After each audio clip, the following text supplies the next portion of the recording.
BRS పార్టీలో ఉన్న చిన్న చిన్న లోపాలపై చర్చించుకొని సవరించుకోవడంతో పాటు కోవర్ట్లను పక్కకు తప్పించి ముందుకు వెళితే భవిష్యత్తు గులాబీ పార్టీదేనన్నారు ఎమ్మెల్సీ కవిత. కేసీఆర్ దేవుడు, కానీ కేసీఆర్ చుట్టూ దయ్యాలు ఉన్నాయని సంచలన వ్యాఖ్యలు చేశారు. వారి వల్ల పార్టీకి నష్టం జరుగుతుందన్నారు. రజతోత్సవ సభ అనంతరం బీఆర్ఎస్ అధినేత కేసీఆర్కు కవిత రాసిన లేఖ వెలుగులోకి వచ్చి చర్చనీయాంశమైన నేపథ్యంలో ఆమె పలు కీలక వ్యాఖ్యలు చేశారు. తన కుమారుడి గ్రాడ్యుయేషన్ కార్యక్రమానికి వెళ్లిన తర్వాత లేఖ లీక్ అయి హంగామా జరిగిందని, 2 వారాల క్రితం తాను కేసీఆర్కు లేఖ రాశానని తెలిపారు. గతంలో కూడా లేఖల ద్వారా కేసీఆర్కు అనేకసార్లు అభిప్రాయాలు చెప్పానని, తనపై కుట్రలు కుతంత్రాలు జరుగుతున్నాయని ఇటీవలే చెప్పానన్నారు.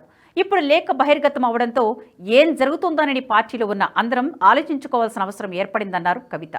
పార్టీలో అన్ని స్థాయిలో ఉన్నవారు, దాదాపు సగం తెలంగాణ ప్రజలు అనుకుంటున్న విషయాలే తాను లేఖలో చెప్పానని స్పష్టం చేశారు. ఇందులో తనకు వ్యక్తిగత ఎజెండా ఏమీ లేదని, వ్యక్తిగతంగా తనకు ఎవరిపైనా ద్వేషం లేదన్నారు కవిత. తమ పార్టీ అధినేతకు రాసిన లేఖ బహిర్గతమైందంటే దాని వెనుక ఎవరున్నారో ఆలోచించుకోవాల్సిన అవసరం ఉందన్నారు. కేసీఆర్ కుమార్తెనైన తాను రాసిన లేఖే బయటకు వచ్చిందంటే పార్టీలో సామాన్యుల పరిస్థితి ఏమిటని ప్రశ్నించారు.